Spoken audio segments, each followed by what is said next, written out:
정치권 소식 짚어보는 아침의 맞수 시간입니다. 김진욱 더불어민주당 당대표 언론특보, 윤기찬 국민의힘 법률위 부위원장, 강전애 변호사, 양태정 변호사 나오셨습니다.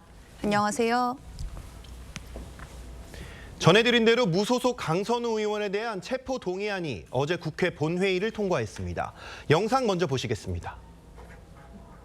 강선우 의원은 혐의를 부인하고 있으나 증거에 의하여 혐의가 인정되고 1억은 제 정치 생명을, 제 인생을 걸 어떤 가치도 없습니다. 5차례나 돈을 반환했는데 제가 먼저 요구했다는 것이 말이 됩니까?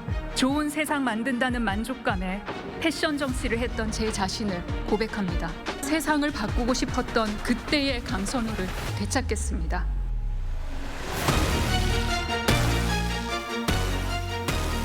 국회의원 강선우 체포 동의안은 가결되었음을 선포합니다.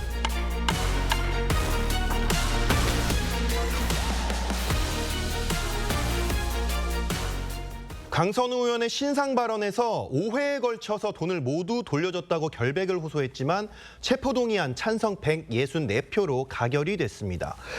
이 표결 결과 어떻게 좀 보셨습니까? 일단 강선우 의원이 무소속이긴 하지만 민주당 소속이었잖아요. 그러니까 네. 사실 가결 안 된다고 기대를 했을 수도 있겠어요. 다만 강선우 의원이 이제 녹취록이 명백히 있는 상황이기 때문에 그 녹취록에서 본인의 어조 제가 어쩌다 이렇게 됐는지 모르겠습니다라는 이 내용 이런 걸로 볼 때 본인이 전혀 몰랐다라고 하는 이 현재 항변이 받아들여지기 어렵다. 이 점을 아마 본인이 몰랐던 것 같고 또 하나는 5차례에 걸쳐서 3억 원을 발언했다라고 하는데 그러면 본인이 징계를 신청하거나 그에 대해서 뭔가 문제 제기를 했을 수도 있는데 안 했던 거잖아요.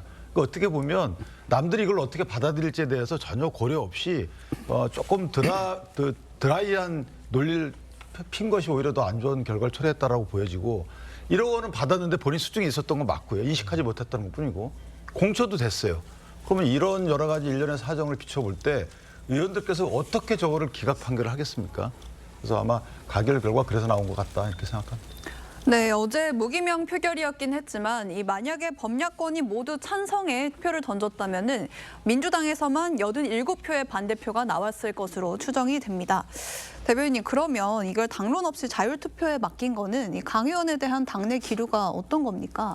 일단 강선우 의원이 저희 민주당 소속이었을 때 22년도 공천과 관련해 가지고 서울시의 공천관리위원이었습니다. 네. 공천관리위원이 공천과 관련해서 어떤 금품을 수수했다라는 의혹 때문에 지금 수사를 받은 상황이 됐고요. 그 상황들 때문에 당시 민주당의 공천관리 시스템에 대한 신뢰를 무너뜨린 부분들이 분명히 있습니다. 그리고 그 강선우 의원이 초기에 해명했던 내용들 가운데 사실 일부 거짓 해명들이 드러났기 때문에 당에서는 제명 조치를 할 수밖에 없었던 상황이 있었던 것이고요. 네. 이러한 이유들 때문에 당에서는 굳이 이것을 당론으로 처리하지 않더라도 강선우 의원에 대해서 자유투표를 해서 국민의 눈높이에 맞는 평가를 받아라 이제 이런 식의 얘기가 있었던 건데 어제 생각보다는 조금 더 많은 반대표가 좀 나왔던 것 같습니다. 그 이유 중에 하나가 강선우 의원이 그 전체 의원들께 친전 편지를 쓰지 않았습니까? 네. 그 편지를 통해서 굉장히 자세하게 좀 해명의 내용도 있었고 어제 저도 강선우 의원이 신상 발언을 통해서 얘기했던 내용들 중에 사실 그동안 언론을 통해서 알려지지 않았던 부분들 예를 들면 5차례에 걸쳐서 3억 원이 넘는 돈을 다시 반환했다. 네. 이런 얘기들까지 나오는 것을 봤을 때 의원들의 일부 동정 여론도 좀 조성이 됐던 게 아닌가. 결론적으로는 지금 이제 체포 동의안이 가결돼서 법원에 이제 영장 심사를 받게 됐습니다. 강선우 의원이 이 사안을 통해서 국민들께 좀 명명백백한 진실을 좀 규명하는데 적극적인 협조하는 모습을 좀 보여줬으면 좋지 않을까라는 생각입니다. 네. 네, 이 체포동의안이 가결되면서 강선우 의원은 이르면 이번 주 김경전 시의원과 함께 영장 심사를 받게 될 것으로 보입니다. 이 강 의원은 자신은 현역 의원이라 도주 염려가 없다 이렇게 항변을 했는데 이 구속 여부는 좀 어떻게 판단을 하십니까? 저는 개인적으로는 구속 가능성은 굉장히 높지 않나라고 생각을 하고요. 그리고 아마 강선우 의원도 같은 생각이라고 생각합니다. 왜냐하면 본인이 현직 국회의원이기 때문에 도주의 우려 이런 것들이 없다라고 아니라고 이야기하고 있습니다만 조금 아까 이야기가 나온 것처럼 국회의원들에게 친전을 보냈다라는 것은 영장실질심사로 넘어가면은 본인이 구속 가능성이 있기 때문에 국회에서 막아달라라고 이야기한 것으로 그렇게 메시지를 받아들여야 된다고 생각하거든요. 그런데 이 구속이 되는 데 있어서는 도주의 우려뿐만이 아니라 범죄의 중대성 그리고 증거인멸의 우려도 굉장히 중요하게 보게 됩니다. 현재 국회의원이 억 단위의 돈을 받았다라는 것이 그리고 실제로 돈을 받은 것으로 밝혀진 상황이기 때문에 범죄의 중대성도 뭐 더 이상 논의할 가치가 없을 정도라고 생각을 하고요. 특히 증거인멸의 우려에 있어서는 강선 의원이 휴대폰의 비밀번호를 수사기관에 제공하지 않은 부분이라든지 그리고 처음에는 돈을 받았다라는 걸 알자마자 바로 반납했다라고 이야기를 하는 녹취가 있었습니다만 이게 실제로는 그렇지 않은 것으로 그 지방선거가 다 끝난 이후에 반환한 것으로 알려지면서 진술의 번복 가능성 이런 것들에 있어서도 증거인멸의 우려에 있어서는 굉장히 높게 평가될 수가 있거든요. 결과적으로는 구속 가능성은 굉장히 높을 것 같다. 다시 한번 말씀드립니다. 네, 그런데 이 공천 헌금을 주고받은 경위와 관련해서 강 의원과 김경 전 시의원의 진술 완전히 상반되고 있는 상황입니다. 양 변호사님, 강 의원은 주면 반환하고 주면 반환했다. 받을 의도가 없었다는 거고 김 전 시의원은 먼저 요구를 해서 준 거다 이렇게 주장을 하던데 이 주장을 앞으로도 계속 이어가게 될까요? 그렇습니다. 결국 이제 이 돈의 성격 그리고 돈을 누가 요구했는지가 서로 진술이 다르고 있는 상황인데요.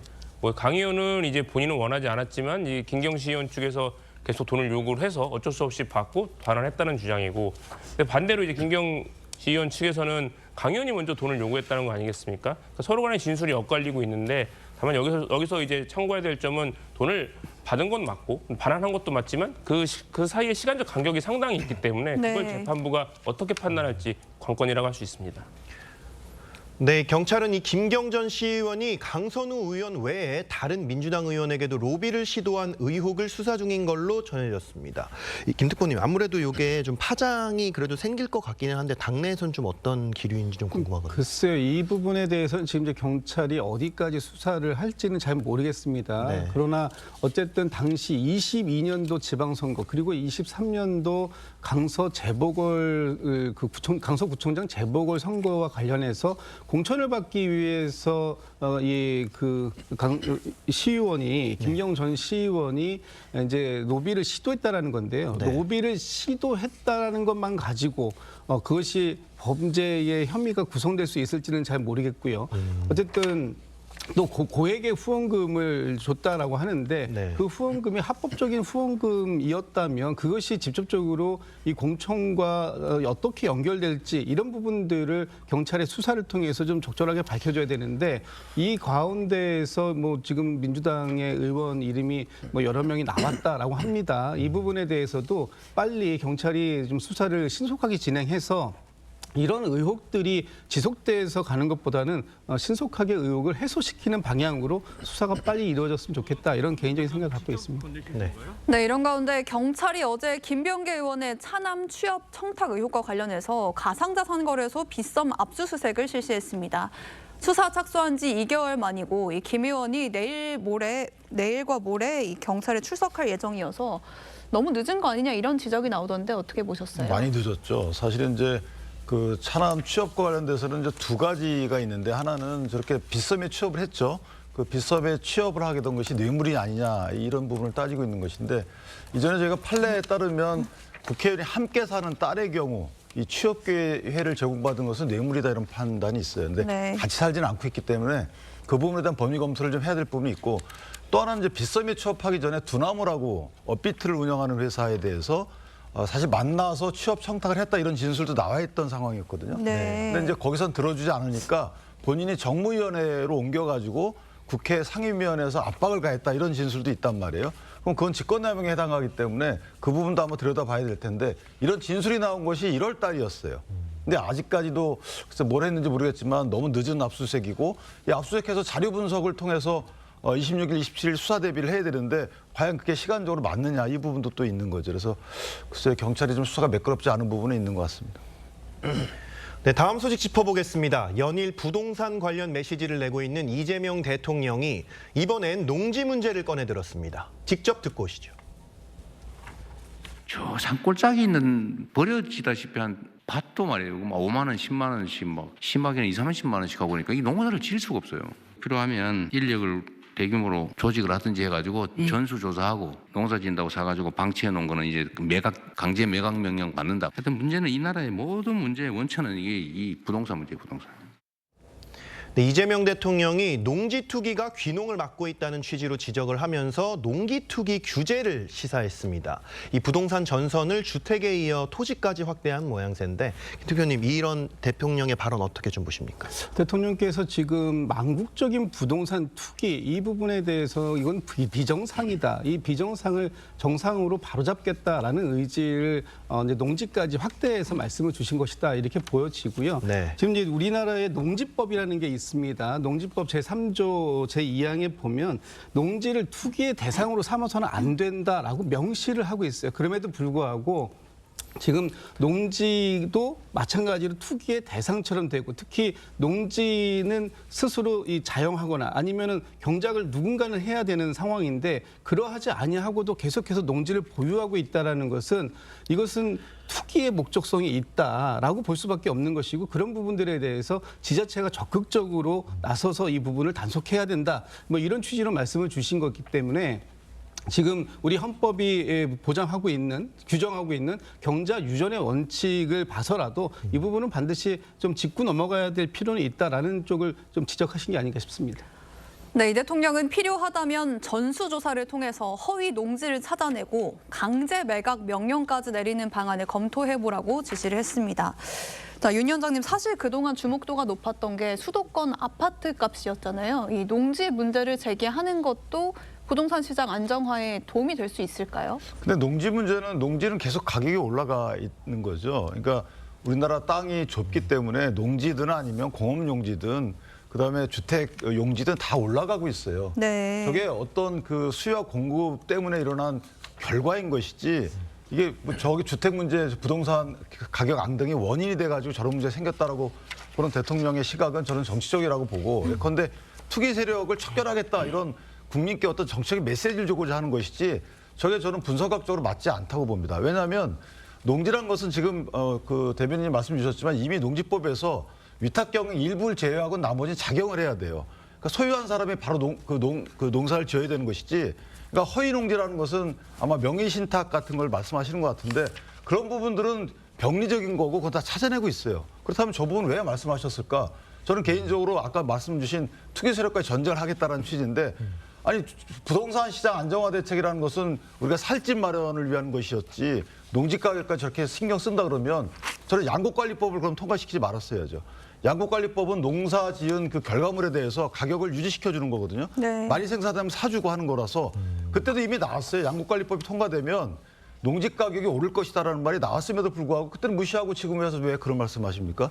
저건 약간 너무 정치적인 말씀을 하고 계시다. 개인적으로 그렇게 생각합니다. 네. 정 변호사님, 그런데 네. 이 이재명 대통령이 이런 발언을 할 때 이게 국무회의 자리였잖아요. 거기에 구윤철 부총리 등도 이제 참석을 했었었는데 이 구윤철 부총리가 인사청문회 당시에 농지법 위반 의혹이 있었단 말이죠. 아무래도 이런 인사청문회 과정에서 농지법 위반 의혹을 받은 분들 경우에 이 대통령의 발언을 듣고 좀 뜨끔했을 것 같은데 좀 어떻게 보십니까? 그렇죠. 대통령께서 최근에 계속 뭐 SNS나 지금 말씀하신 국무회의 이런 데를 통해서 부동산에 대해서 문제 제기를 하고 계시는데 바로 뭐 구윤철 총리라든지 지금 이재명 정부의 고위직들이 재산을 보유하고 있는 현황을 보면은 그 진정성에 대해서 의문이 들 수밖에 없는 부분들이 분명히 있습니다.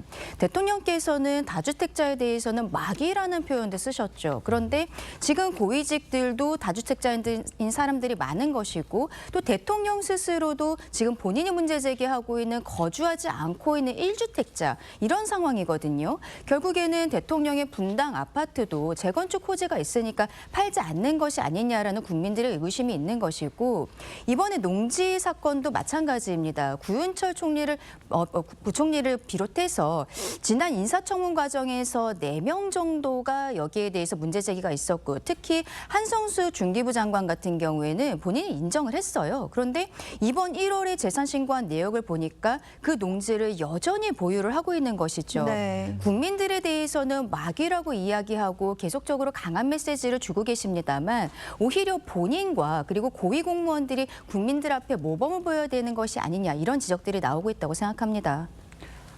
네, 그런데 집값 상승 기대감 3년 7개월 만에 가장 큰 폭으로 떨어진 걸로 조사가 됐습니다.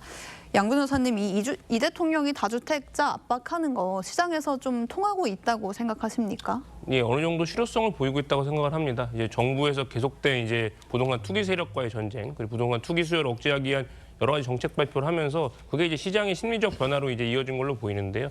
그러니까 무엇보다 이제 대통령께서 계속해서 부동산 투기 세력과 전쟁하라고 잡겠다는 의지를 보임으로써 네. 시장의 불확실성을 제거를 했다는 면이 좀 긍정적으로 평가를 하고 있고요. 그래서 이제 실수요자 중심으로 시장이 재편되고 있는 그런 모습을 기대하고 있습니다. 네, 민주당 다음 소식 짚어보겠습니다. 이 통일교 측의 청탁과 함께 금품을 받은 혐의로 기소된 건진법사 전성배 씨가 1심에서 징역 6년을 선고받았습니다. 이 특검이 구형한 어떤 징역 5년보다 무거운 형이 내려졌는데 그 이유를 좀 여쭤보고 싶거든요. 네, 말씀하신 것처럼 특검에서는 전성배 씨에게 5년을 구형을 했는데요. 어제 판결에서는 징역 6년 그리고 추징 1억 8천여만 원이 나온 상황입니다. 이 판결 이유를 보면은 22년 4월에서 7월 사이에 윤영호 씨를 통해서 이제 김건희 여사에게 8천여만 원의 금품을 수수한 혐의, 그리고 이제 통일그룹 고문 자리를 본인이 통일교에 요청을 하면서 또 한 3천여만 원 정도의 금원을 수수한 것, 이런 것들이 모두 유죄 판단이 나왔고요. 그리고 그 통일교 이외에도 22년 7월부터 25년 1월까지 다른 기업들로부터도 돈을 받았다라고 유죄 판결이 나왔습니다. 그런데 이게 좀 구형보다도 높게 나온 이유를 살펴보면은 결국에는 어떻게 보면은 고위공직자와의 친분을 형성한 것을 넘어서서 지속적, 체계적으로 관리를 했다는 거거든요. 그러면 이제 관리 대상이 결국에는 윤석열 전 대통령 내외였었다라는 것이죠. 그리고 지금 어떻게 보면 전성배 씨 입장에서는 중간에 자백을 한 부분이 있기 때문에 이 부분이 감형이 되지 않을까 좀 기대를 했었던 것으로 보입니다만, 감형을 한 이유에 대해서도 지금 재판부에서는 피고인이 스스로 잘못을 깨달았다기보다는 본인이 결과적으로 좋은 결과를 받기 위해서 한 것이다라고 하면서 이번에 형을 선고하는 데 있어서 자백은 고려할 것이 아니다라고 판단을 했기 때문에 네. 구형보다도 높은 형이 나온 것으로 보입니다. 네, 재판부는 윤석열 전 대통령과 김건희 여사가 정치적 이익을 위해서 통일교를 이용했다 이렇게 질타하기도 했습니다. 자, 김 대변인님, 그러면 통일교랑 이 윤 대통령 부부가 서로를 좀 이용했다 이렇게 본 거죠? 그렇습니다. 재판부는 이 양측이 상호 공생의 관계였다 이렇게 판단을 한 것입니다. 네. 윤석열, 김건희 부부는 이 통일교를 통해서 정치적인 이익을 얻으려고 하는 목적이 분명히 있었다라는 것이고요. 또 통일교는 그 대한민국을 상징하고 있는 대통령 부부를 통해서 어떤 교세를 확장하고 그를 통해서 정치적인 또는 경제적인 이익을 얻으려고 했던 목적이 분명히 있었다. 그래서 양측이 상호 공생의 관계가 있었다라는 것이고, 이것이 정교 유착을 금지하고 있는 우리의 헌법을 위반한 부분이 분명히 존재한다. 이런 판단들이 어제 법원의 판단이 아니었나 싶습니다. 네, 그런데 앞서 이 김건희 여사 1심 재판부는 800만 원 상당의 샤넬 가방 수수와 관련해서 무죄를 선고한 바가 있는데 당시 재판부 목소리 들어보시죠. 대통령 당선을 축하한다는 취지로 전화 통화를 하였으나 이는 의례적인 표현이고 가방을 수수할 당시까지도 청탁이라고 볼 만한 것이 없어 이를 전제로 하여 알선 명목으로 금품을 받은 것으로 볼 수는 없습니다. 따라서 이 부분은 무죄로 판단됩니다. 전성배 씨 1심 재판부는 샤넬 가방 수수 이 부분이 유죄로 봤는데 김 여사 재판부는 무죄로 봤거든요. 왜 각각의 재판부에서 같은 사안에 대해서 다른 판단이 나온 거죠? 이렇게 됐어요. 일단 묵시적 청탁이라는 개념을 이제 이진관 부장은 설시를 했는데 네. 사실은 이제 알선 수재거든요. 그러니까 알선이라는 것은 특정한 사안에 대해서 이걸 들어달라고 의사표시를 해야 되는 것이고, 그것을 엄격하게 해석을 한다는 측면에서 보면 우인성 부장의 법리가 조금 더 엄격하다 이렇게 볼 수 있는데, 물론 이렇게 해석할 여지는 있죠. 지금 그 김건희 여사의 경우에는 당선자 시절에는 통화를 했는데 그 부분은 고맙다라는 인사만 받았기 때문에 어떤 청탁 내용이 전달되지 않았다 이렇게 본 거고 건진법사의 경우에는 본인에게는 청탁령이 어느 정도 전달된 것이 아닌가라는 증거가 있을 수는 있어요. 그러니까 이 받은 똑같은 알선 수재지만 건진법사에게는 그런 내용이 전달이 됐고 김건희 여사에게는 그런 내용이 전달되지 않았다. 이렇게 볼 여지도 있지만 전반적으로 보면 저희가 한덕수 총리 때 보면 15년 구형에서 8년이 높아졌잖아요. 그러니까 이진관 부장이 좀 엄한 형을 선고하고 조금 더 형사적인 그 어떤 사실 인정 과정이 조금 더 자유롭다. 어느 게 더 국민 정서에 맞는지는 잘 모르겠습니다. 네, 그러면 정리를 해보면 금품을 받은 사람 김건희 여사는 1심에서 징역 1년 8개월을 선고받았고 이 전달한 전성배 씨에게는 징역 6년이 선고된 건데 이 형량 차이는 어디서 비롯됐다고 봐야 됩니까? 그러니까 뭐 아무래도 이제 건진법사 측에서는 이제 그 샤넬백 말고도 뭐 이제 통일교로부터 뭐 3천만 원 고문료 받은 거라든가 아니 기업들부터 뭐 2억 원 정도의 뭐 금품 받은 거 다른 이제 죄들이 더 구성이 되었기 때문에 높은 형이 선고된 걸로 보이고요. 네. 뭐 김건희 씨 같은 경우에는 앞서 말씀해 주신 것처럼 이제 첫 번째 샤넬백 같은 경우는 이제 무죄 선고가 되었기 때문에 그 부분이 양형에서 유리하게 적용한 것으로 보입니다. 근데 다만 김건희 씨 재판 판결 형량이 좀 아무 이례적으로 좀 낮게 나온 부분이 있어서 그 부분은 지금 항소심으로 가 있는 상황이라 항소심에서 또 판단이 바뀔 가능성도 있습니다. 네. 네, 이제 방금 말씀하신 것처럼 두 재판부 판단이 지금 네. 다른 상황에서 항소심이 이제 남아 있는 상황인데 항소심 결론이 좀 궁금해지거든요. 김 여사에게 내려졌던 무죄 부분이 이번 판단을 통해서 유죄로 바뀔 가능성도 있을까요? 그렇죠. 김건희 여사가 받았다라는 그 물품 중에서 첫 번째 그 샤넬백 같은 경우는 무죄가 나왔습니다만 여기에 대해서는 이미 특검이 항소를 했고 항소심에서 유죄를 밝히겠다라고 지금 이야기를 하고 있는 상황이거든요. 그런데 이번에도 이진관 부장판사도 묵시적 청탁이라고 표현을 한 것을 보면은 그 무렵에 구체적인 청탁이 있지 않았었다라는 것은 어느 정도 드러난 것으로 보입니다. 그렇다면은 이제 김건희 여사 측에서는 묵시적 청탁이라는 것조차도 없었다라고 항소심에서 다시 한번 여기에 대해서 주장을 할 것으로 보이는데 어떻게 보면은 전성배 씨가 중간에서 관리를 했었다, 뭐 체계적으로 관리를 했었다라는 이야기들이 이번 판결에서 나오고 전성배 씨에 대한 형이 뭐 6년으로 구형보다도 높게 나온 상황에 있어서는 김건희 여사 측에서는 지금 본인이 1심 판결을 받았을 때보다는 조금은 불리해 보이는 부분들이 있다라고 생각합니다. 네, 오늘 네 분 말씀은 여기까지 듣겠습니다. 감사합니다. 감사합니다.